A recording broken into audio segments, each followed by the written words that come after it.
We're going to give you a brief example of a job interview. Again, no matter how many times you practice this, it's always nice to see somebody else in the hot seat. And that's one of the nice things about coming to a career seminar, to remind you what you need to do to be able to tell someone that will convince them that you're the person.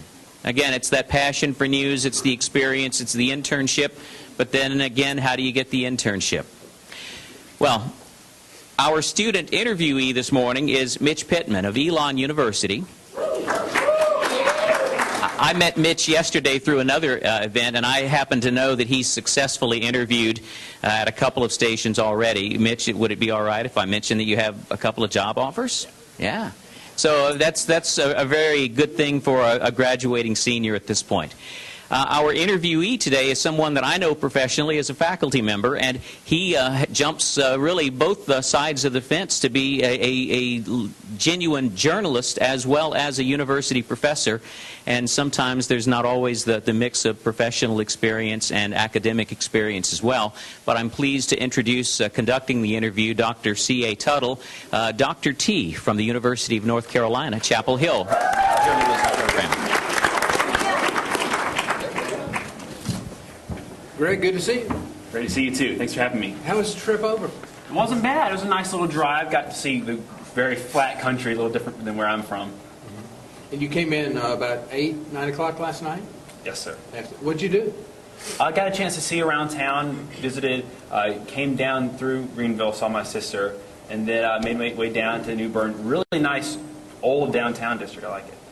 Did you watch the 11? Yes, sir. Okay. What'd you think about the lead story? It was good.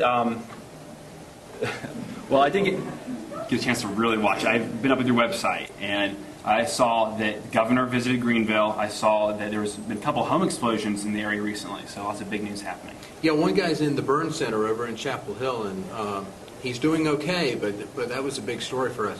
One of the things that we struggle with on maybe 40% of the time is what to lead with. Over on the coast, we don't have the huge stories that just jump out at you and say, I'm the lead story. So how would you be able to help us develop that sense of finding that lead story on a day-to-day basis? It's what matters most to the community.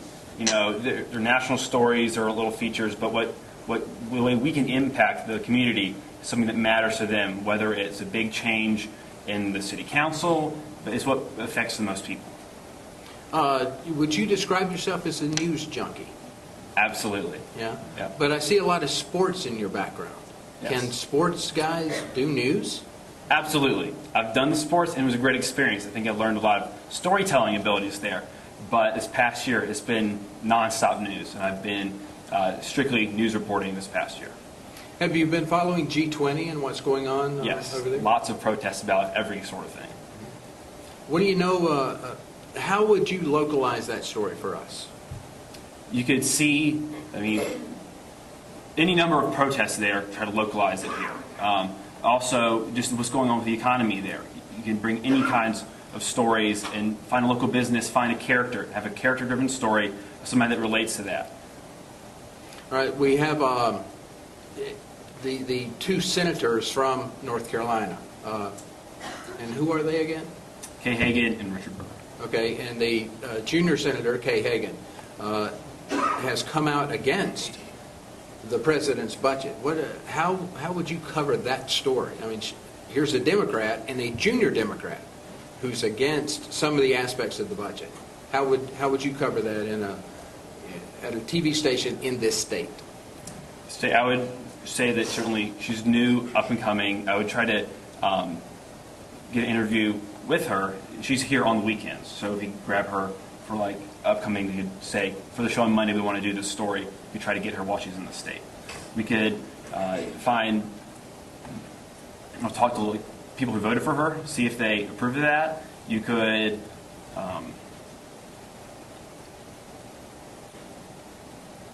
a local business, or maybe how they're budgeting, they're balancing budgets in the local, city.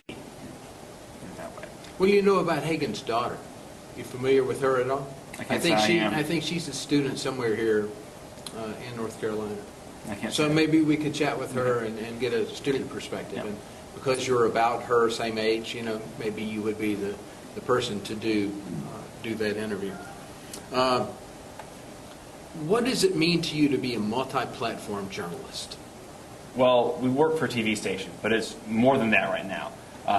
Through my experiences at Elon, I've done really web, we're exploring Twitter now, Facebook, pushing our content through all areas.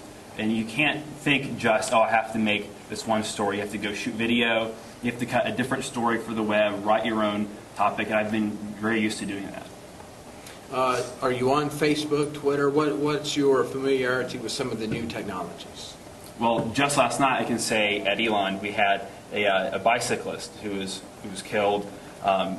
We immediately tweeted that, and we followed the story, and we're able to show that it was a professor, and we're on top of that, we got stories posted to the web, in contact with the police. So we were able, because we have a weekly show, it airs on Monday night, so we wouldn't be able to have the information normally, but through this new technology, we can use it to get the word out sooner. One of the things that we're struggling with as a business, not just here at WCTI, but across the country, is how to make a living being journalists. Can we do that? Because so much information is available through Twitter, through Facebook, through all of these social networking sites, that why should people pay us to deliver them information? So we're looking for someone who can not only come in here and do the job, but help us figure out how to make money doing the job. What are your thoughts? That's very true. And like I said, you have to wear lots of different hats and be able to explore new areas and be ahead of that, find the next Twitter. And have to be available and visible all over the board. Well, you know that this position does not pay a lot of money, but it's a great position to get started in. What do you know about the market? Well, it's a very large market. Sometimes you have to drive 2-3 hours to get to a story. And under these deadlines, you have to be prepared for that. You have to know your time constraints. It's also a very diverse market, and it'd be a great place to work. I would take it that you enjoy the beach and you enjoy some of the amenities that you would have available to you by living so close to the beach. That's sort of part of the pay that you get in a first position. So we hope that you would enjoy that. And I did want to let you know that should you get the job and you want to supplement your income a little bit, Piggly Wiggly has a few openings, and you might be. I know a former employee who we can put you in touch with, and you can talk about how to make that work. Okay. Bottom line for us, Mitch, is what can you bring to the table? Why you? Of the 3 people we're interviewing this weekend, why Mitch Pittman? Well, I've come up and I've learned everything from prompter to camera, and all that has led me to be a complete one-man band journalist. I can come in right away and produce content for you. I'm self-sufficient. I shoot, edit, write, post all by myself. And I not only just do that, I find the story, I find that moment that connects with the viewer. Because if you don't bring the viewer back and keep them interested in the story, it's no good. So finding that kind of touching part of the story and make it interesting to everybody. And even a hard news story, you can make it connect. Let me show you the newsroom. Okay? All right? Thank you. Thank you.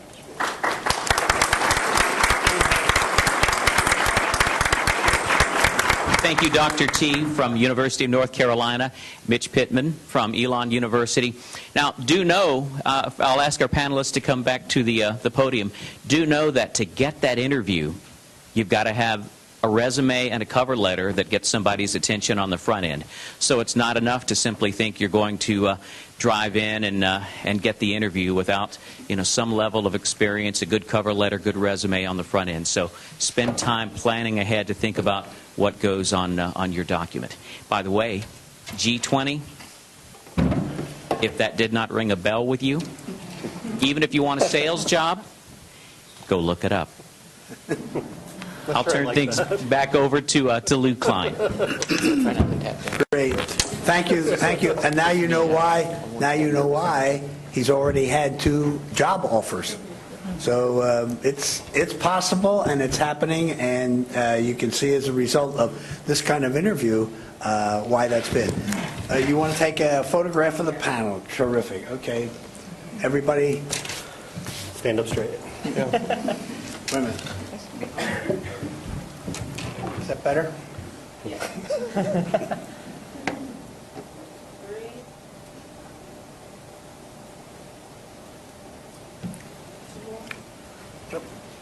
Poppy seeds in my teeth. Chocolate chip. That's right. That's that.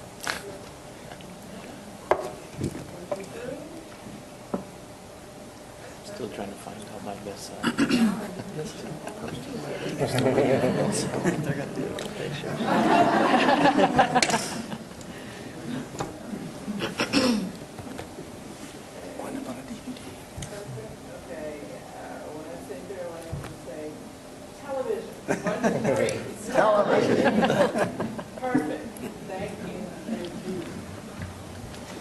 A reminder, we're going to hear from the rest of the panelists.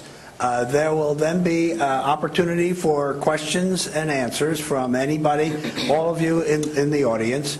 Then we have a little informal luncheon, during which time you'll be able to talk on a personal basis with the panelists and whatever comments, questions, resumes, whatever you have to distribute to the panelists. And then it'll be an opportunity for those who can visit WRAL, and I would certainly take advantage of that opportunity if you can. Public television is another aspect of our business, and one that I think you should be interested in and hear about the opportunities that are there. And so I now will ask Diane Lucas to tell us about public television and her career. Diane? Okay. Well, I have a lot of experience in public television, and unlike a lot of the people on the panel, it's all in one place at UNC TV. But I did have a job before that, which I actually share with Emily down there. I worked for the Chapel Hill newspaper. I was a journalism graduate from UNC and did both the news and advertising sequences and worked for a while in advertising. But I think the pull of public broadcasting actually was pretty strong on me. I had my first interview for public television in the old network audio booth in Swain Hall. And those of you who have been on the UNC campus will perhaps know about that. When I came into UNC TV, I had a job as a programming assistant. And in public broadcasting, programming is an avenue that folks can take because public broadcasting is all about serving the local community. UNC TV's local community is rather large because we have 11 stations covering the entire state of North Carolina. And we're going to be adding a 12th out there in the west somewhere before too long. As I started in UNC TV, we were a much smaller operation, actually fewer stations as well. And I did have the opportunity to actually try my hand with various things. One of the most exciting things I can remember is that I did have the opportunity, even though I was in programming and as a programming assistant, to go behind the camera one time down in Wilmington when we were doing an awards show. And one of the recipients of the award was actually Mother Teresa of Calcutta. Oh. And how neat was that to be able to get to meet her. And she actually took the opportunity to come up to me and say, "It's so nice to see a woman working behind the camera." Oh, that was one of the highlights of those early days that I'll always remember. As I grew from a programming assistant, I became the program manager. I had a mentor who had a lot of experience in that area and came through UNC TV and taught me all about research so that I know how to do Nielsen and also do a lot of research with the census. We also, in those early days, had the opportunity to travel around the state doing community ascertainment, which is still something that broadcasters are doing for the FCC. And that took me across the state doing interviews with community leaders in the various markets that we serve. That was quite fascinating as well because as the programmer serving the whole state, it was important that I get out there and meet some of the people and know what the problems are in various parts of the state. So I would agree with Rick Feldman, who talked earlier about the fact that you need to do a lot of reading. That's one thing I've done throughout my career, both, and of course it's a lot easier to do now with the internet. I can read the News and Observer, I can read the Charlotte Observer, I can read the New York Post, I can read the Washington Post, I can keep up what's going on in the industry through newsletters that are coming in each day and pick out stories that are of use to UNC TV and of interest because of their content on our part of the industry. As I grew, I also learned from that mentor how to do negotiation skills for program acquisitions, because one of the things that we do in programming in public broadcasting is that we are involved in purchasing programs for our network in addition to receiving programs from PBS nationally, and also, of course, having programs that are produced in our own shop as well. So our job was actually to take all of those programs, and as I was a journalism major, I kind of think of it as sort of like being an editor of a newspaper, because we're taking genres of programming and putting it into our schedule and trying to create a schedule that will have meaning in the local market. So that's kind of fun. And as I grew, I became the program director and started having opportunities to work with staff that I was able to hire and coach along, and that's been great as well.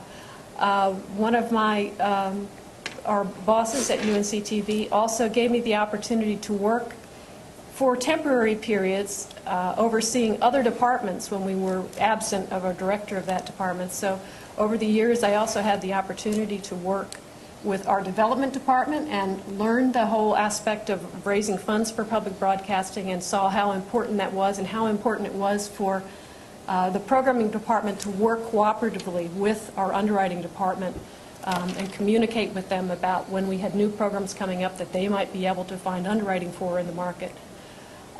One of the things that I think also was important throughout this period is that I kept in touch with viewers, because viewers are our lifeblood, because about a third of our support comes directly from viewers.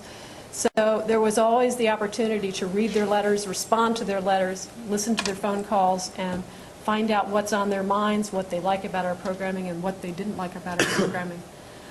One of the things I've enjoyed about my career in public broadcasting, too, is that public broadcasting nationally is kind of like a community. There are about 300 stations. We get together at meetings probably about 4 times a year. So you have the opportunity to talk about issues that are like issues in other communities around the country. And now, of course, as we've gotten email, we have the opportunity to talk with our compatriots even more. As I grew and had that opportunity to work, I worked with our development department. I also worked with our education and outreach department. And around 2000, as I became our director, I was already our director of programming at that point. Our current director asked me if I would work with our community outreach staff.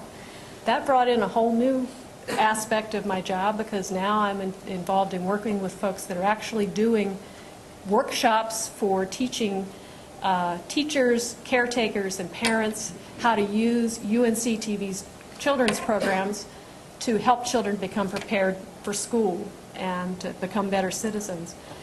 We do a lot of community outreach, so a part of my job now is actually to work on grant proposals, and we're doing a lot of different kinds of grant proposals. A theme that came up here, I think, earlier was the power of television, and actually one of the things that we say as a mission of UNC-TV is that television has the power to change lives, and public television has a responsibility to change lives positively. So that's one thing that is actually at the core of the mission that we have, and we think about that a lot as we move forward and look at the kinds of programs that we can provide, look at the kind of community events that we can do. As I've grown also, I, of course, have had the opportunity every now and then to be on one of our pledge drives, so I've learned to be in front of people asking for their money and talking about UNC-TV. With our work in the educational outreach area, I also, upon occasion, get to be a moderator for a program that we produce called Education Forum, where we're talking about education issues in the state. I don't think that my experience of working my entire career in one place is that uncommon in public television. We have a lot of folks that are in our offices that actually have grown at UNC-TV and changed. Our current director of development started out in tech ops. She moved her way into production, became a camera operator, became a producer, reporter, and then she became our director of internal productions. And through that, she also was working with our fundraising drive for many years. And eventually now she's become our director of development. So there's a lot of opportunities for growth. I would say, in talking about opportunities for people to get into public television, we have a number of them. Certainly, there are ways to volunteer on our pledge drives. We have a lot of folks that come in and answer phones. We also have people that come in and work as camera operators and as floor managers during our fundraising drive. So that's one way to become known. We also, of course, have an internship program that we've had a number of interns come through over the years, and there's details about that on our website. And we also, of course, throughout the years work with independents. Another part of my job as the program director, I sit on the editorial board that we have, where we talk about proposals that are coming in from the public and from other organizations about programs to produce with UNC-TV. We're lucky at UNC-TV because we produce a lot of programming. We produce over 400 hours a year of local programming, which is somewhat unusual for public broadcasting, but we feel it's an important thing that, that we can do in North Carolina. And so that is another aspect of my job. I think in terms of production, we also have the opportunity to work with a lot of independent filmmakers who are producing programs for UNC-TV, and a number of those producers have come in through the years and developed kind of a good relationship with us. Some of them have crossed the border and worked with us. Some of them started working with us and decided to go out and become independents and work that way. But it's been interesting to note that in the past several years, we've actually had some folks that work with us in technical operations and production early in their careers, went away, and then I'll come back. We've got one fellow now that's our managing editor for our North Carolina Now nightly series that has done that, and he's now back with us again. So public broadcasting, I think, is a wonderful option for you if you're interested in service, if you're interested probably not in getting the highest salary that you might get in the television business, but I think there's a lot of rewards that we find in public television, in the service that we do, in the opportunities to be out there in the community that also are very rewarding in our careers as well. So that, I think, is what I'll say. I have a question. Are the independent producers within the general area here in North Carolina? Oh, yes. We have a number of producers. We actually do a series that is called North Carolina Visions, where independents will have kind of a competition for the programs that get into that. And we also work with a number of independents that are both in the area here, or there's a number that are out in western North Carolina that work with us. And that is something that's common, I think, around public broadcasting, too. John, do you work with independent producers at all? I'm going to defer to Curtis on that, I think. Curtis also works. I don't think we do a lot. No, not very often. In terms of, we'll have freelancers. It's in the same genre, if you will, who will help create or help us create a project or finish a project or make a half-hour show, but nothing long format in that similar vein, I don't believe. Well, I think what you've said about independent producers opens up another avenue for you to be thinking about. There are, therefore, opportunities to intern with these independent producers and also looking for them for possible employment, so that there's another aspect of our industry that offers perhaps job opportunities for you.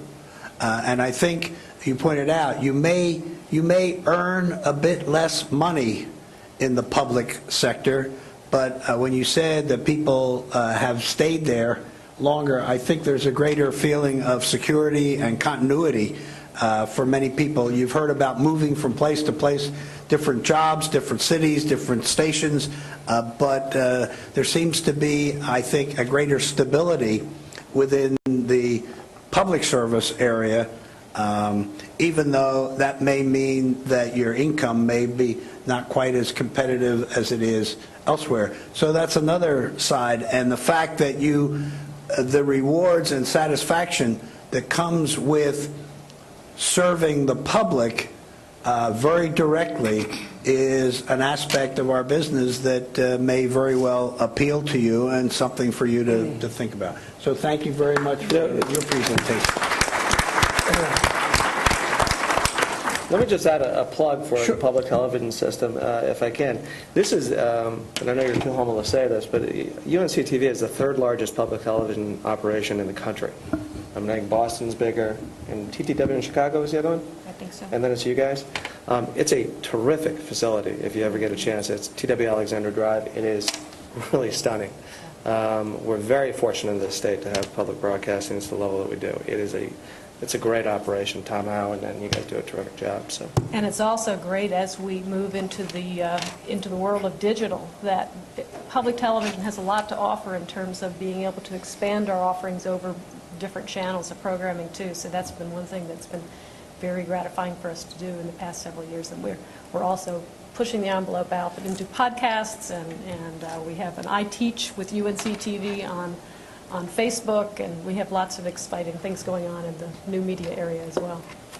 Thank you. Thank you for the compliment for them, and for you to think about this. Obviously, they use a lot of volunteers, interns, and it may be an area of opportunity that you have not thought about.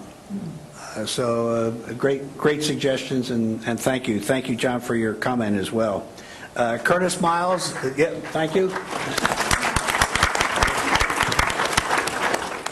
Curtis Miles is with the ABC station here in town, and he's going to tell you about his career and his suggestions and his ideas that can be helpful to you. Curtis? Hi, good morning. Morning. First thing I would tell you, and I hope you come away with this, we need you, and we want you to be in television or broadcasting. If it's anything like the rest of us when we were trying to get into TV, everybody kept saying, oh, for the love of God, don't go into that. And they gave you a list of reasons why you shouldn't do it. Too hard to get a job, you can't get started, you're going to have to move, whatever. At the end of the day, we need you. It's your job to make yourself relevant. We need your energy, we need your ideas, we need you to be able to create content and figure out new ways to make that content relevant to our viewers or anybody else out there, whether it's on the web, TV, on our phone, whatever. But at the end of the day, there are tremendous amounts of opportunities out there for you. You just have to figure out how you're going to become relevant and how you're going to become somebody who sits up, as the interviewee did a little bit ago, and said, here's how I can help. Here's how I can make a difference. Here's how I am different than the other 149 of you that are in the room trying to compete for that job.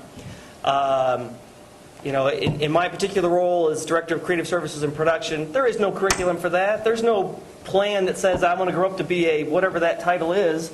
It's one of those things where you fall into it. I took a lot of marketing courses when I was in college, but mainly, my goal was to be Bob Costas. I stunk at Bob Costas. I was horrible, but I was able to get in the door and start working at a TV station. I did everything from being the photog to the reporter to the producer. How many people could say you were an ag director? I was an ag director. That is a sports director, basically, in Iowa, only they cover the bean prices and stuff like that on the noon show. I did that. When they were looking for a morning anchor, I think my only qualifications were, hey, he's a farm kid, he'll get up early. I got up early. The way she mentioned earlier, I got up early and was willing to put makeup on and do whatever to do those 3.5-minute cut-ins in the morning. But it was tremendous experience. And at the end of the day, you're looking for stuff to put on a tape, to put on a piece of paper, to be able to talk about, so that when you're up here having an interview or meeting somebody, you can say, I've got something I can offer, and I can create, and I can do whatever, and I will do it whenever you want me to. Along the way, you just have either dumb luck, good luck, or you make your own luck. In my case, I got in the door at a local TV station because I knew somebody at a sports internship. It led to another job. And of course, one of those things that happens that you will, you tell your mom she's crazy when she tells you to go get a master's degree. Son, you should get a master's degree. I'm like, I'm in television. I'm going to be Bob Costas. What in the world do I need a master's degree for? And then about 3 months later, I went, I should get a master's degree. This is a great idea. And it was my idea. And so I went full-time to school at the University of Iowa to get a master's degree in journalism. I did it in my particular case for a couple of reasons. One, I said, I really know how to use the equipment. I figured that out in TV. I figured out how to be on camera a little bit. I don't write worth a damn. I feel like I'm not able to compete on that level. And plus, I was looking at it going, if I know how to write, I can create content. It'll give me a chance for the first time they blow me up when they tell me I stink at being Bob Costas or I can't do whatever. And then that just led to some other opportunities. You know, do you need a master's degree in television? No, you don't need a master's degree in television. I had one. It helped separate me when I was interviewing places, and they said, "You got a master's degree?" I'm like, "Yeah, I have one." And then the conversation would take off from there. That led to working for a television consulting firm. The world's largest television consulting firm is in a place you've never heard of before. It's in Marion, Iowa. That just happened to be about 45 minutes from the University of Iowa, and sure enough, I got a chance to work there, and it was the greatest experience because I had worked at a TV station for 4 or 5 years at that point. I had gotten my master's degree. The master's degree out of the University of Iowa is more theoretical based as opposed to practical in terms of, you know, on-air product or anything else. But it was a great contrast. I got done with that, and the television consulting firm said, "Hey, you got a master's degree. You want to work here?" "Yeah, I want to work here." And then I was the assistant to an assistant somebody or other who consulted and critiqued and reviewed newscasts from across the country at large markets, you know, New York, Chicago, wherever. Well, it was my job to watch the tape ahead of time and kind of compare all the notes and see who did what at what time and what segments they were doing that were working and which segments didn't work. So it felt like you almost got exposure to all these markets without having to move constantly around the country to kind of see who does what. Because I'll tell you, every market does something different. And a lot of TV stations are making a lot of great products. It's just hard to go absorb it all and to see it all and to take it all in and then decide for yourself which ideas you like and which ones you want to steal and which ones you want to morph and which ones you want to say, "I will never, ever do." But that kind of where it led me. And then ultimately, I'm also very annoying. This is my boss over here, and he can attest to that. I'm the guy always banging on the door with my idea is the better idea. That doesn't always work. It can be very annoying to those people who you work for. But when I was working at that consulting company, I heard them talk about they wanted to start a television station in India. They had a European division of this consulting company. And so sure enough, I looked at my office mate and I said, "I'm going to go tell them I'm the greatest thing since sliced bread, and they need me to go to India to start that TV station." I think I was 24, 25. I didn't know anything, but I knew if I went and banged on that door and told them I'm the answer, I can do it all, they looked at me and said, "Well, let's see, single, not going to really miss him if he doesn't come back or if he doesn't survive. He can be," and they told me I'm going to be a team of 12 or 13 people going over there to help start the station. It was me, my brother, me, my other brother, me, and my brother, me, and there was one other guy that came through at one point. And so, where do you start with that? I mean, fortunately, I had someone who helped kind of get me started and who was going to be a consultant there and help launch these 2 channels we were doing in New Delhi and Bombay. And after about the 4th day, I see him packing his bags up. I'm like, "Where's he going?" He's like, "I'm decided I'm going to focus on Bombay, and you can stay here in India and work on the news channel." Good. It's just me. But you figure it out, and you start working with some other people who came through, and at the end of the day, it is what it is. You make it work. There are always ways to either combine resources, contact people, but your answer is always, "Yes, I can." Then you figure out how you're going to do it later. Because if you don't, you will never get those opportunities. You won't get the chance, like the first time they said, "Hey, go do the live shot." I've never been in a live shot. I can do it. You go, and then you start calling people, "How do you get the mask to go up? And how do you do all this?" And you just kind of figure it out as you go. But, you know, ultimately, I then, just to wrap it up because I'm so long-winded, but I went from there, became a news director at a TV station. You know, early on, right, wrong, or indifferent, I want to be a general manager. I want to run my own television station. And the people, my mentors, people who have helped me out over the years said, "The best thing you do is the same thing I'm preaching to you. Learn as much as you can about the rest of the business." And that's where I kind of evolved into marketing. Became a creative services director, marketing director, whatever title you want. Ultimately, it means I'm responsible for marketing the television station. It's different in the sense that sometimes the word marketing can infer that you're part of the sales team and you're creating the sales packets or the packages that clients can buy, the way Emily mentioned, like an ad agency can do and that kind of stuff.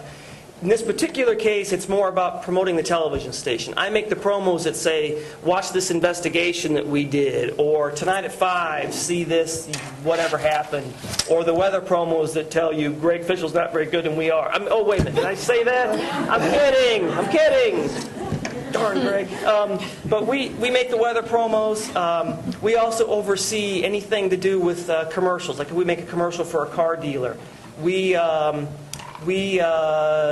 do the slogans if there is one. We are in charge of the graphics for the newscast, the over-the-shoulders, the lower thirds, the anchor desk, that type of stuff. So, there really isn't a curriculum for that. You fall into it. You ask a lot of questions. You try to say, what can I do to distinguish myself from the next person? And ultimately, that's just kind of where it leads. And at the end of the day, one of the things that I love about television is, especially in marketing, you get to do a little bit of everything. You're involved in the newsday coverage. You're involved in doing the promos, the fun stuff. We get to shoot all week next week with a film crew to make a promo. That is going to be very exciting. I like that. But it gets you out of the building sometimes. And you're also there doing the daily grind stuff of how can I make that topical a little bit better to get a few more people to watch coming out of Oprah for the 5 o'clock news. So there's just a lot of things out there, and at the end of the day, I would say we need you, we want your energy, we want your ideas. You have to make yourself relevant. So I'm long-winded, and I'm sorry, and I'm done now. So,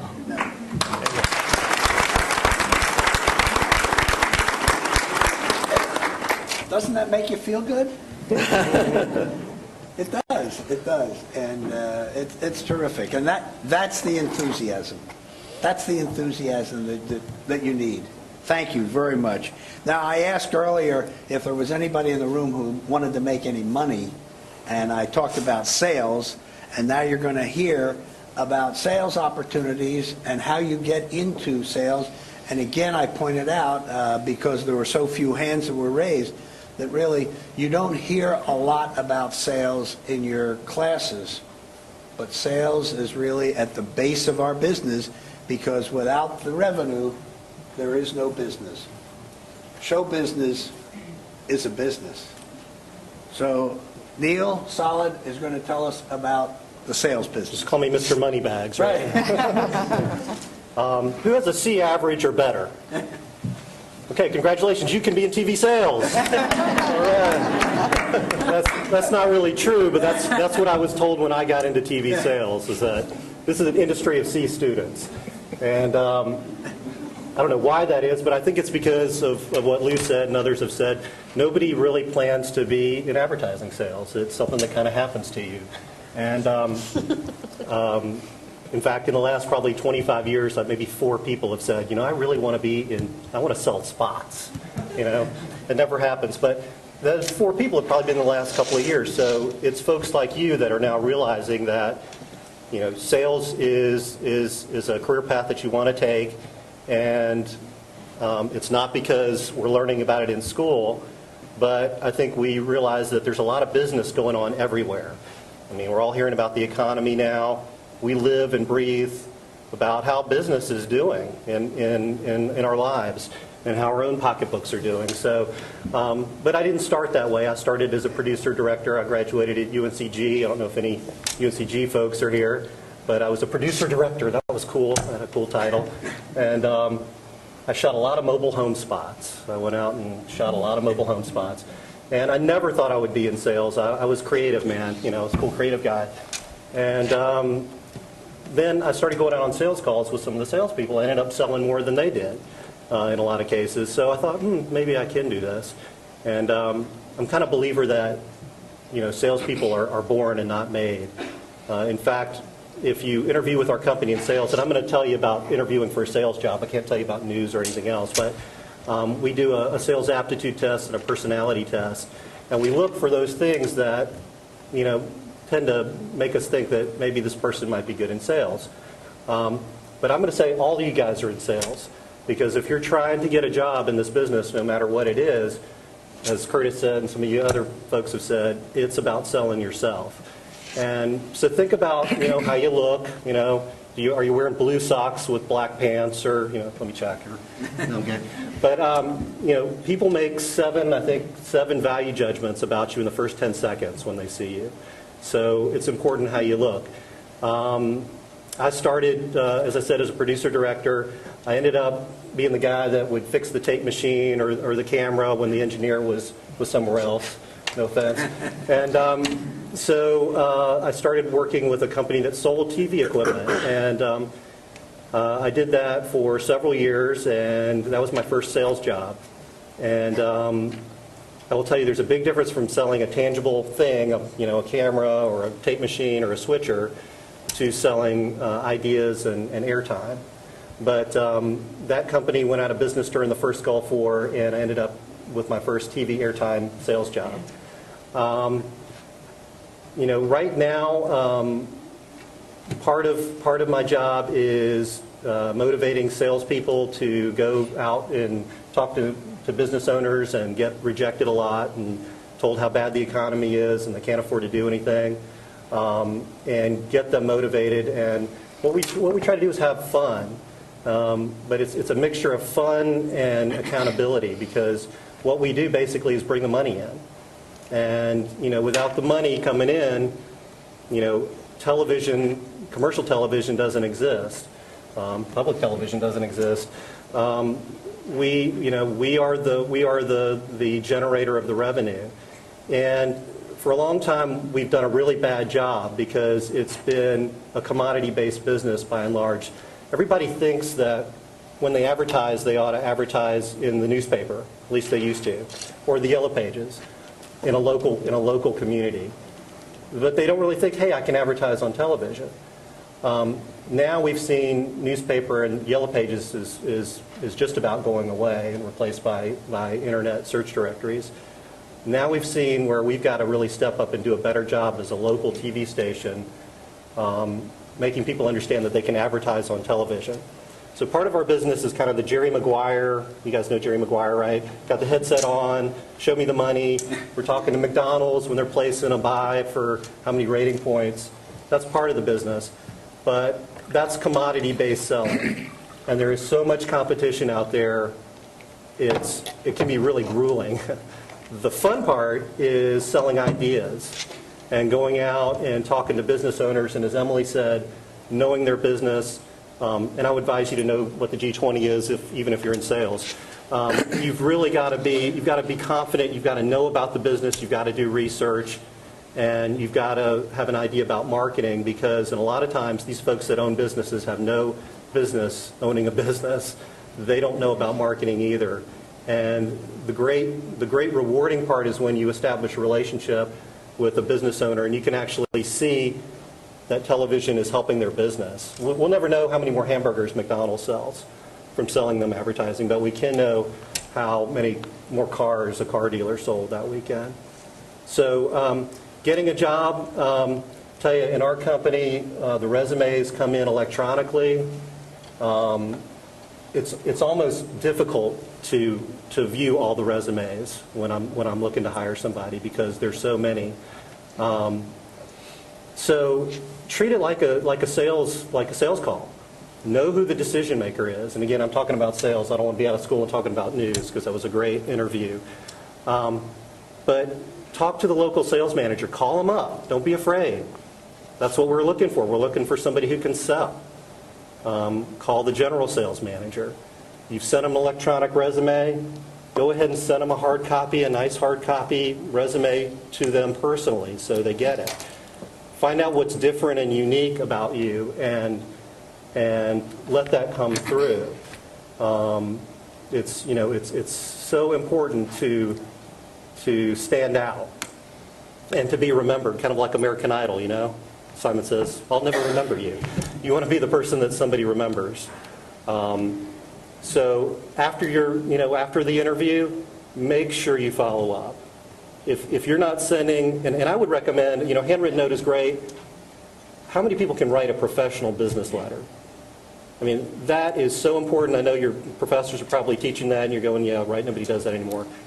It's something that's really important, to be able to write a professional business letter and follow up, and then tell somebody you want this job.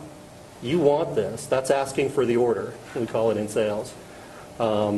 It's so important to do.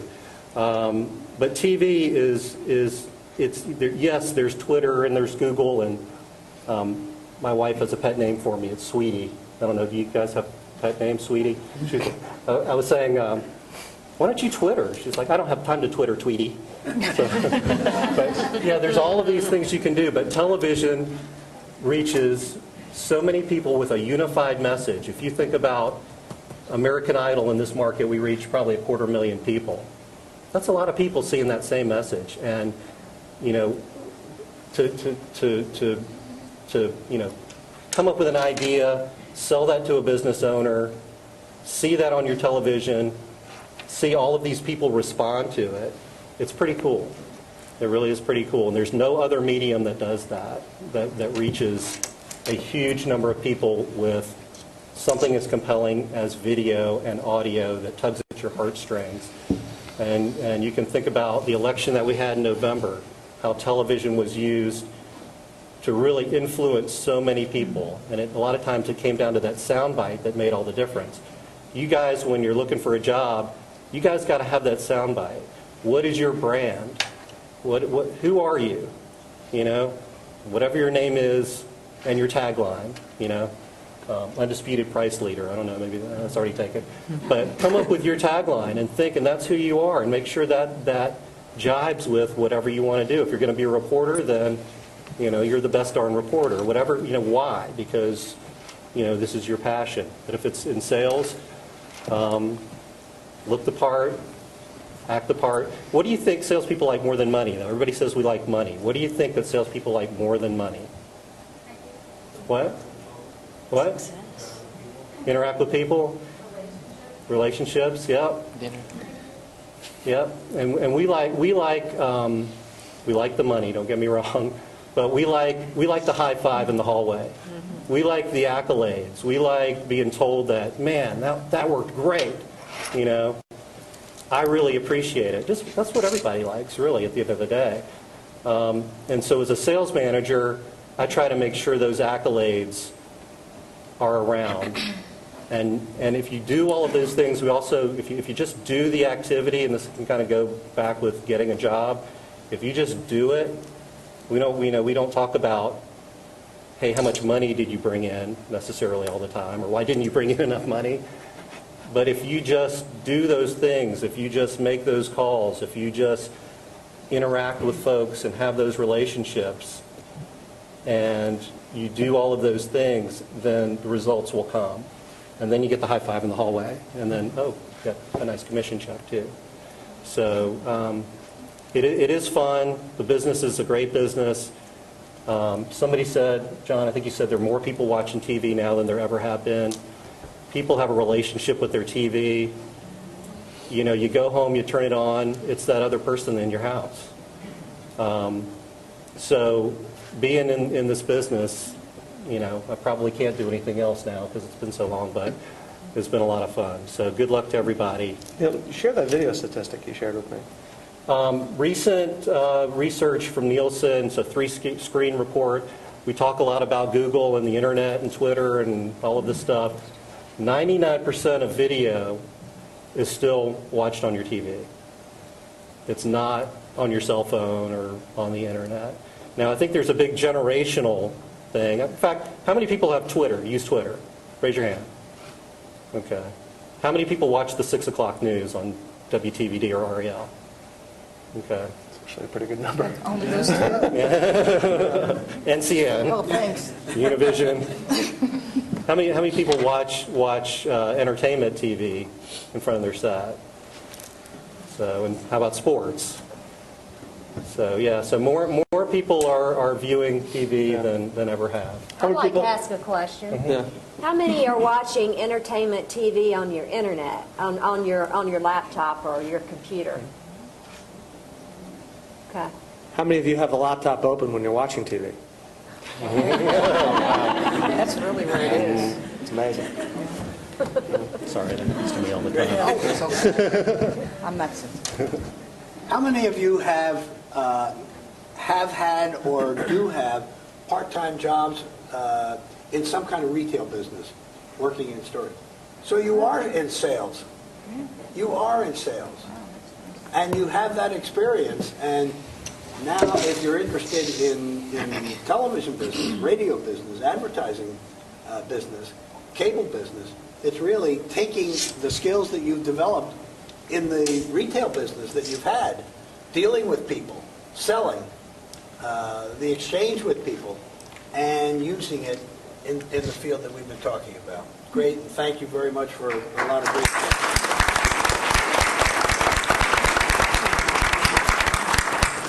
I'm really humbled now because I'm introducing someone who has won 3 local Emmy Awards. And that is really something. And a Glenn Brenner Award, and I worked with him in Philadelphia. You did? Yeah. In the Washington market. And Nanette Wilson has been involved with content and is going to tell you about her career. Nanette, you're on. Last one, you made it. Woo! Here's some more good news. You have heard my career coming down the line. I have something in common with everyone here, and they've already taught you all the lessons that I could possibly share with you. Here's the bad news. I've been in the business for 30 years, and it's a very, very long story. So I'm going to shorten it up and just give you some of the highlights so that we can get to your questions, because I really liked the survey that we were doing. That was very, very helpful. I'd love to learn more from you. It all started at a little radio station. No. I went to Hampton Institute, which when I went there, it's Hampton University now. Fell in love with radio, graduated, wanted to do radio, sent out 200 resumes and didn't get a call. I had a friend, though, who worked at a TV station in Norfolk, went over there, sat with the news director, I hope did a pretty good interview, and got a paid internship that turned into a production assistant job. And guess what my job was? It was to take the film from the development room to from the edit booth to the 2-inch tape room. That was tape that was this wide, ran on these reels that you've never seen before. I worked there for about a year. I went to Baltimore from there and became a producer, which is the best job in the whole world. They taught me how to do it. I worked with some fantastic people, including Oprah Winfrey, who was doing a show called People Are Talking, with a guy named Richard Scheer, who's still there and won't retire, and is a lot of fun. I worked there for 3 years. I produced the noon show, the 11 o'clock show, the weekend show, and I got married and left and went to D.C. and worked for the NBC station there, Channel 4, for 22 years. Now, not all at once, but it's still pretty much. And I've had a different job every 3 years. So I started there as a writer. I produced all the different shows, worked my way up to senior producer in 11 years. I got married. I had some beautiful baby girls, and decided, unlike people in this business, I did not want to roam the universe for better jobs. I'm from Maryland. My family's in Maryland. So when I was looking for a new opportunity after 11 years, I went to Baltimore. So that I went back to Baltimore, actually, so that my kids could be raised in the same house with the same friends and go to the same schools. And so I bounced my career back and forth between the two markets. So when I went back, I went to work for the Hearst station, WBAL, where I became the assistant news director. Lots of fun, 3 years, learned a lot. And then my marriage wasn't so great, and I was so happy to have family, because that's when you need them most. And I decided I was going to come back to D.C. and give up this commute. And fortunately, the same news director that I quit on at WRC hired me back, and as the executive producer. And I was able to return, and it was wonderful. And I got promoted. And then this guy named Bob Long was the news director, and then 9/11 happened, and it was horrible. And my news director was in Paris. And I was the person in charge. And the whole thing was a blur to me, I will tell you. But it was an amazing time. And I got a lot of attention because this is a pretty big TV station, the #1 TV station. It's owned by NBC. And I was working directly with the network. And I was running the newsroom until my boss got back, which wasn't for several weeks, because, as you remember, they shut down international travel, so he couldn't get back. I love Bob Long. He's the news director at KMBC, and we're very close to this day. But after that happened, and then the snipers came along soon after. I don't know if you remember that, but that was actually worse. And I could, buy me some wine sometime. I'll tell you why, the difference between those two. two horrific stories and why the snipers were just much harder to cover. But the network came to me and said, look, you know, why don't you go to another one of our TV stations? You should have your own shop. And my girls had grown up a little bit, and I got married again, and so my husband and I decided to take them up on an opportunity to come to this beautiful market and start our lives here in Raleigh, and that's how I got here. A couple of years ago, NBC decided that they were going to sell a couple of their TV stations, and Raleigh was one of them. We were bought by Media General, and I was fortunate enough to keep my position here with this new company. And so that's the whole 30 years, and I think less than 3 minutes. You know all of the, like I said, I've had a ton of jobs. You know all of the jobs I've had. I've been a writer, producer, executive producer. I was a reporter for about a nanosecond. I've done pretty much everything but direct, and you know, all producers think they can direct, but we don't. We can't, not really. But it's been a lot of fun, and I'm really glad to be here so that you can see and hear our enthusiasm for what we have done in our time in this business, and we can see your enthusiasm for still wanting to be in this business. Because truthfully, the way that we all kind of got to where we are, I don't think is going to be anything like how you're going to get to where you're going. The business has changed so much, and you are pioneers who are truly creating the new world of media. And it's very exciting to see you all here and see that you want to do that, and I hope that we can tell you something to help you do that. Terrific.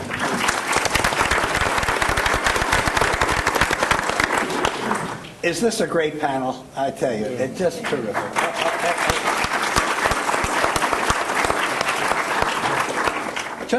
Just some thoughts before we do our questions and answers, and we'll.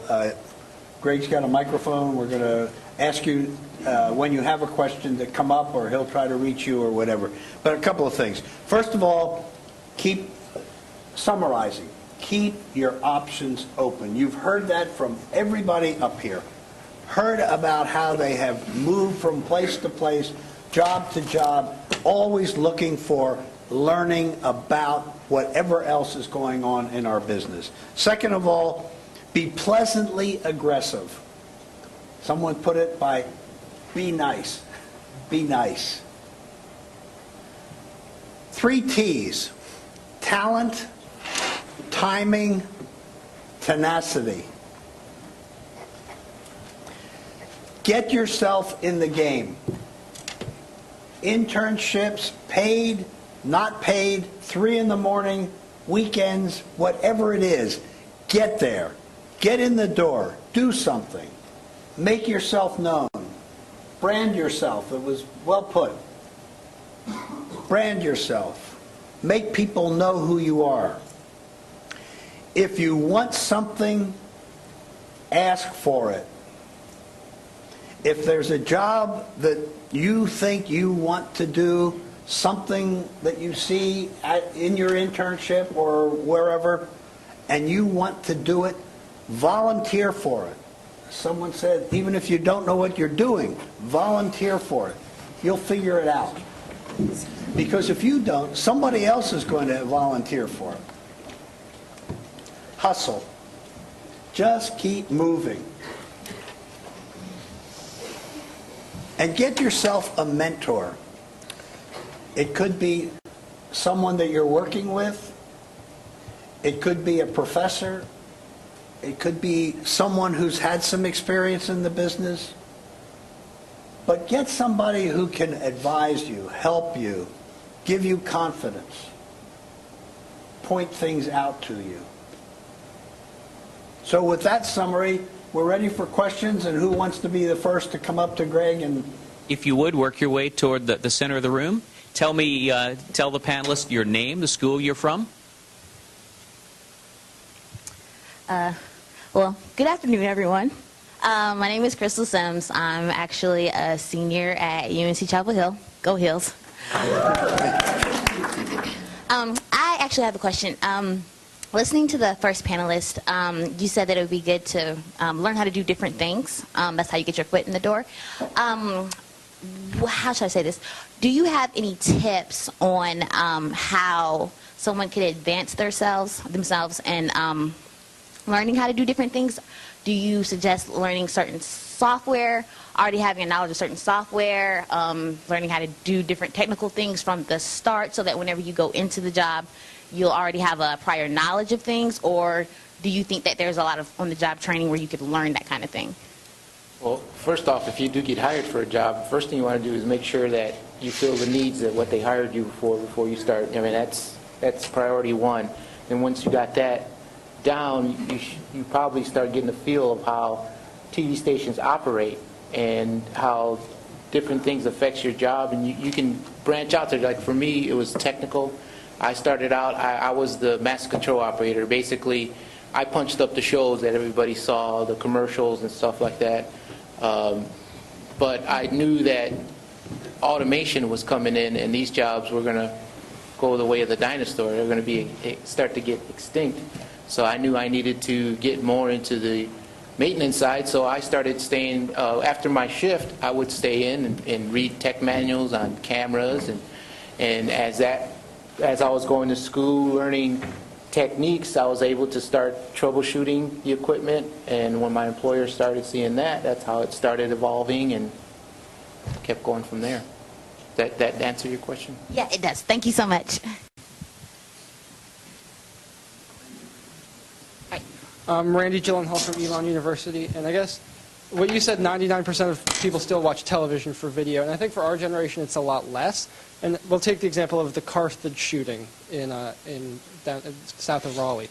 So when that happened, I'm a news junkie, and all my friends are news junkies. We obviously were interested in that, but we watched it online. We watched, ABC 11's got the great video player on their website, so that's a good start. But we don't even, as news junkies, I will get most of my video online, and most other college students who aren't news junkies won't even watch the news at all. So in 10 years, I guess this is our job to figure out, but in 10 years, television, do you still see it at 99%? Or do your local news websites need to get a video player like you guys have? Or I think it's going to be tough. There's a couple of different ways to answer that question. The pragmatist in me would say, I never used to listen to NPR, but I grew into that. That's something that once you have a mortgage and a life, your tastes do change. You're still going to be consuming video online. Of course you will. Just like I do now. And at 43, I still consume a lot of my video online, and it's probably not 99% for me either. I do think that there is a sense, particularly when you're in the media, there is a certain media elite that we get, there's a trap that we get in, that we think everybody thinks like us. And you have to realize that this market is 24 counties. Okay, the average median household income in this market is about $51,000. Okay, that's not a lot of money. And how are those people consuming their news? That's our wheelhouse. That's who we talk to. I mean, that's broadcast television. That's the nature of broadcast. I'm concerned about that person, that average. There are certain people that are never going to watch the local news. They're not going to care about it. But I think it's something you will evolve into. You watch more of it. You might consume less because there's going to be something else that's going to come around. And whether you realize this or not, I mean, that Facebook and Twitter is all cool right now, but there's going to come a point in your life where, you know what, there's going to be something new, and you're not going to be quite that up on speed on it, so it's going to be a little bit different for you. So I would say, yeah, that percentages will probably slip. But the fact that you watch the television broadcast online is really, I think, what that statistic's more about. You watched, it was generated by a news department, whether it was us or somebody else. So anybody else have a... I think we're talking about a couple of different things here, because I share Mr. Eigler's enthusiasm for the medium of television. I love television too. I love TV. I think that news viewing, though, and getting your information, that's a different thing. And all of you grew up with keyboards. You've had keyboards from the very beginning. This is a whole new way of being, of communicating, of forming your communities, of not only getting information but pushing out information. This is a different way of of doing things for you. And you're not going to wait for your television to give you information when you can get it. And getting it for free, which seems to be the thing, is what you expect to do. And I think that that's driving the evolution. It's clearly driving the evolution. I mean, the only reason why I have a Facebook page is because it's the only way I can talk to my 20-year-old. So you know, I agree that people will continue to watch TV, and I still think that TV will, I believe it'll still be the preferred way to see video. But that's not the same as the preferred way of getting my story when I want it, which is now. And I don't know that TV is any longer the answer to that. So 10 years from now, I can't wait to see, frankly, what it is. And I do believe that you do have the solution or the answer. And I think that Twitter will come and go, because, you know, Twitter is awfully time-consuming. I don't know how you guys do it. But I do think that things will continue to go, and I think that whatever is going to be around in 10 years, we probably haven't seen it yet. It hasn't even been invented yet. Yeah, I remember there was a really cool thing, it's called America Online.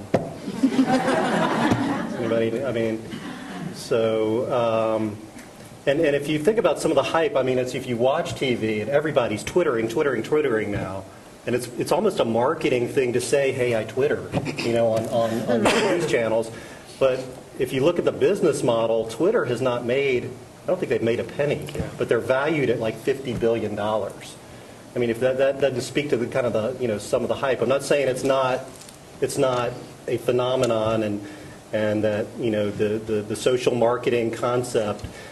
But if you think about the, you know, the relationship, the shared relationship of watching one thing, you talked about 9/11. I mean, maybe a lot of people did run to their computer when 9/11 happened. But my guess is most people went to their TV and shared those images, you know, in a communal way. The other thing is in real time. We talk a lot about TiVo and DVRing. That's you know, that's you know, very convenient. But still, most people want to watch American Idol on Tuesday night.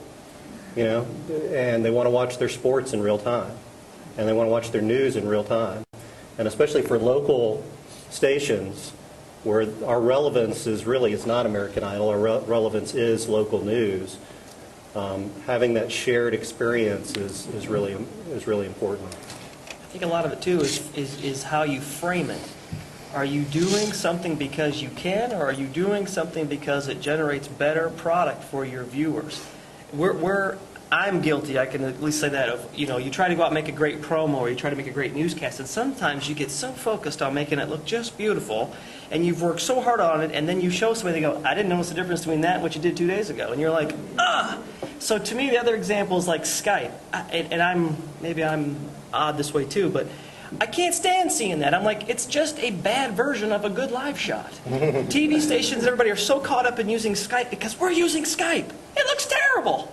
Why are you using it? Because we can. How did it increase the experience for the viewer? Now, if it's providing something to the viewer, our customer, that we can't provide them otherwise, fantastic. If it's just because we can use Skype, then we've kind of missed the point.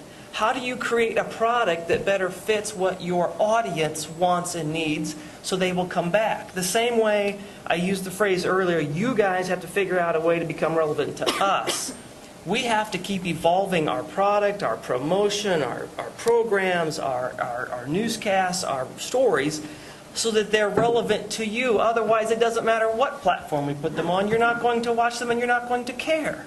So it's kind of a two-way street. And sometimes there's no easy answer. Otherwise, we would have all done it and made zillions by now. But if we can condition ourselves to focus more on the experience of the user as opposed to those of us who are trying to make it and what we want to do with it, sometimes that's a really good place to start.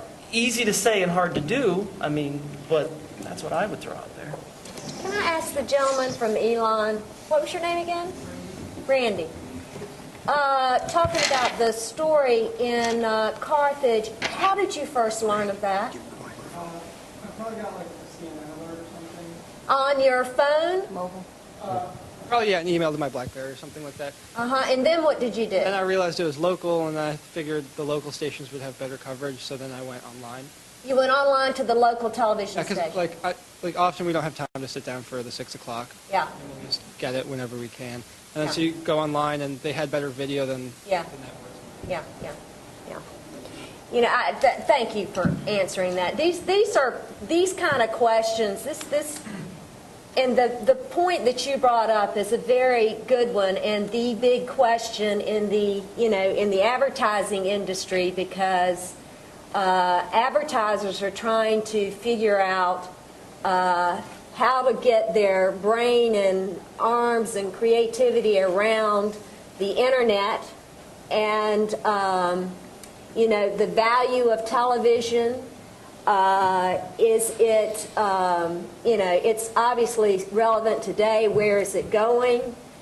Radio, I mean, every car that you buy now has a thing you can plug in your iPod to, so what's going to happen with radio? These are all questions that, believe me, all of us, when we go to our internet every day, there are tons of articles that come out about where is all of this going. How are we going to be advertising 10 years from now? What's going to be television's role? What's going to happen to radio? What's going to, look at what's happening to the newspapers, And that's why I say, I mean, it's all evolving very quickly. I think television is still the most powerful medium out there. I think what you're going to see happen is it's the way that we engage with television. The one thing that advertisers have to think about is, consumers are really smart these days. They have so much information at their fingertips that the whole way that they go about deciding, if they're going to be interested in something, in a product, or if they're in the buying cycle of a product, or that whole process is changing because we all have so much more information. We can look at television and look at all the branding campaigns on there, and all of a sudden we're in the market for a new phone. Well, what are you going to do? Well, I don't know about you, but I get on the internet and start shopping around. Same thing with a car.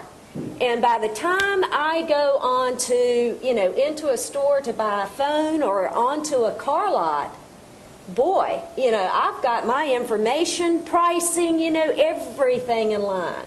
And advertisers are understanding this. And it's no longer, about painting a nice picture and getting people to come in and buy your product, or hey, we got them on sale for $9.99, or something like that. It's much more complicated because we are so much more sophisticated as consumers now. And and as far as about television, how many people watch the commercials in the Super Bowl? It's still that's the only reason why I watch the Super Bowl. Is to watch the commercials. So I think as advertisers are going to have to figure out how people are engaging with television, how can we be relevant? We've got to be more entertaining. Look at how I think advertising on television is 10 times better than it was 10 years ago. To me, some of the commercials out there are very entertaining. Sometimes I think it's better than 50% of what you see on TV. There's so much out there. So, I think advertisers are going to have to be more creative and figure out, how to be more engaging with the consumer. And right now, until somebody shows us something different, still the most powerful medium out there is television. We could spend all day on this one question. I did want to ask, how many folks signed up for the Obama website where he sent you emails and asked for money? So one of the most effective campaigns in the history of politics. He spent 80 cents of every dollar that he raised on his campaign on spot television. Make no mistake about it. Spot television elected Barack Obama to the office. That's what it did. Now, he raised that money through online. But as far as what he did with it, when he had it, he spent it in local market television. That's what he did. Next question. I want to speak to your statement about us making ourselves relevant to television and in that bringing you something. I'd say probably 98% of the people in this room will never have access to Social Security. It'll be dead by the time we get to age 65. I think my age to access it is probably up to 68, 69, 70, 72. My age is 68. Okay, so if yours is 68, mine's probably 75. 72. Okay. So, so that's the relevance. If you watch CNBC, and I probably watch 12 to 15 hours of CNBC a day, when people ask what I do, sometimes I tell them I watch television for a living. Got a stock tip? I do. I have buy Monsanto anytime it's under $81 a share. So the relevance is during the day, they have literally dozens and dozens of people appear on television and give opinions like I just gave. That really was a serious tip. But they do not work in television. They're financial guys like myself that own companies that manage millions of dollars of money, and they make that knowledge available to the average person. Because 401ks are it now, because Social Security is dead, how does a person like myself that owns a finance company work with television without having to work in television? Is there a road or is there a path, or how do we get on TV so that we are able to bring something like what Jim Cramer brings every night to television, something the guys in the Fast Money desk and the gals in the Fast Money desk? Is there a way for us to work with television without having to work in television? Yeah. Yeah. Absolutely. Yeah. Buy some spots. Yeah. Well, okay, I'll take that. You get yourself published, number one. Whether it's on the internet, start writing articles on Twitter, through social media, whatever, get a following. Become the authority, become the local authority. Do press releases, hold seminars. I mean, there's a whole list of things that you can do, okay? And then when you start making some money, start advertising your firm on television, you know. But, yeah, you have to make yourself, you have to build your own personal brand is what you need to do. If you are the authority on financial services, then you've got to get out there and gosh, it's a lot easier to do it today than it used to be because there's all this free internet, Facebook, Twitter, LinkedIn, you know, but start networking. And definitely you can publish your own blog, get people to follow you. I mean, you've got a very relative topic to talk about these days. So, you know, you can start getting a following and start, you know, you start to establish yourself as the authority. You can send press releases out to the local television stations. You can start forming relationships with whoever the business reporter is, local business reporter is at the TV stations.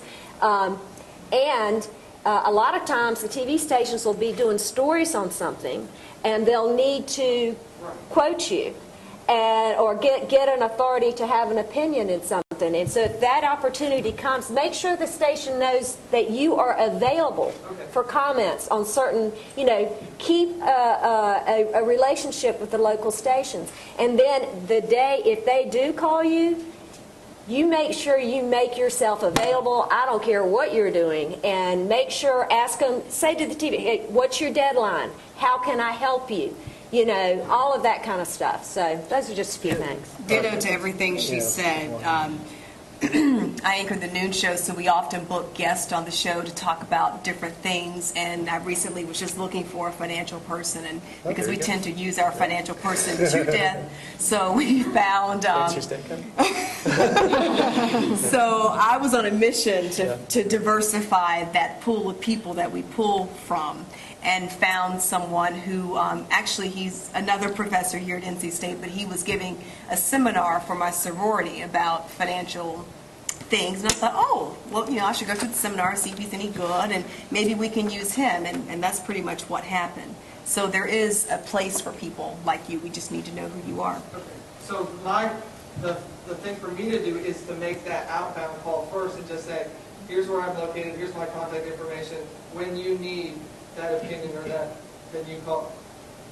It can work that Establish your way. website, too. It can, but we also need to know that you're credible, that you know what you're talking about. Yeah, you need to get out there, get published, start writing articles and a blog, and start, doing that kind of stuff. Thank you. Yes. Hey, how's it going? Phil Hoover from UNC. There's a saying out there in our field, it's not what you know, but who you know. I had a mentor tell me it's not what you know, it's who knows you. So I'm going to ask, basically all of you, can you basically give some experiences where you've stood out, you've done things to stand out, and specific things that you've done to stand out, and how those, effectively got you a job? I'd just like to hear that from a couple of you. I can tell you one time we had, when I was stationed at NBC Ono in Alabama, there was the, you might not remember this, but there was the bombing of the abortion clinic that happened, and the day before, our microwave system, which is how we get live trucks with the mast, was down, and we actually had to climb up the tower and bring the gear down. And I thought, we're going to have it back up by tomorrow, but if a story happened tonight, we wouldn't be able to get it. We wouldn't be able to get the live shots we needed. So I set up, nobody really told me. I was just a frontline engineer at the time. I set up a portable system that didn't have the same coverage, but it gave us something. And lo and behold, like at 3, 4 o'clock in the morning is when this bombing happened. And we were able to get on air and get exclusives with that system that I just happened to take the initiative of setting up, which really made me stand out. That was just one. There's several others, but that was just one. I think it's also just as simple as how you carry yourself when you're interviewed, or what you bring with you. I know it's going to sound stupid and basic, but the number of times I have just thrown tapes away when someone sends me something and spells my name wrong, or has a tape that they decided they're going to put a label on it by taking a piece of tape and putting it on top. If you're not going to look like a professional, I don't want you to be a part of my team. So don't even try. And then it's always frustrating to me because we go through a lot of interns on a regular basis at the station. I think we've got 3 of them right now. And they've done a terrific job of presenting themselves and standing out. But the reason they're there, the other ones that came through were just like, are you kidding me? I mean, the number of times I had an opening for a PA or something like that who would send me a link to their MySpace page. Do you think that's going to help your cause? I mean, so a lot of it is, there's no secret bullet other than just do what your mom would probably tell you to do. Do it right, Carry yourself right, be somebody when you walk in the door. I mean, that's it. Wear a suit. Look professional. Yeah, I can't tell you how many times earlier in my career I've had people who interviewed me and said they really appreciated the fact that I walked in with a suit and tie. They would get a lot of interviewees that wasn't like that. It helped me stand out a lot, too. Mm-hmm. And it is what you started the question about, is what I heard anyway, was somebody. It's not who you know, it's not what you know, it's who you know. But referrals and getting people to vouch for you and speak for you, and it goes back to the networking thing, because it is a small business. Yes. And, if you do know somebody who knows somebody, that's that little other thing that gets, that little more focus on you than somebody else. You've heard that here with many of the panelists, where it was somebody who knew somebody, but they had established that they were creditable and hardworking, so that they do get references. The other thing I was going to mention is your answering machine. It may sound cute, and it may sound funny, and you may, your friends may like it, but if someone calls you back as the result of seeing your resume and wants to talk to you about coming in for an interview, and they get some wiseacre response on your answering machine, that could be a turnoff right there. And your email. Don't be ladiesman@hotmail.com. I mean, that's part of the way you present yourself. And spelling, And Facebook as well. not spelling somebody's name is a turnoff so quickly because it shows you don't pay attention. And you were It really lazy. does. Someone called me and was interviewing on the phone. Can I come in? You're the Gateway was the name of our company. I only want to work for Gateway. Gateway has such a great reputation. Gateway, I hear, is the place for me to get a job. By the way, what stations does Gateway own? I said, what? You all of this, and you haven't even looked up to see what stations the company owns? And that was the end of that conversation. So how you present yourself in little ways can either turn on or turn off whoever it is that you're trying to reach. Okay, let's think of this as the lightning round. Concise questions, concise answers. Hello.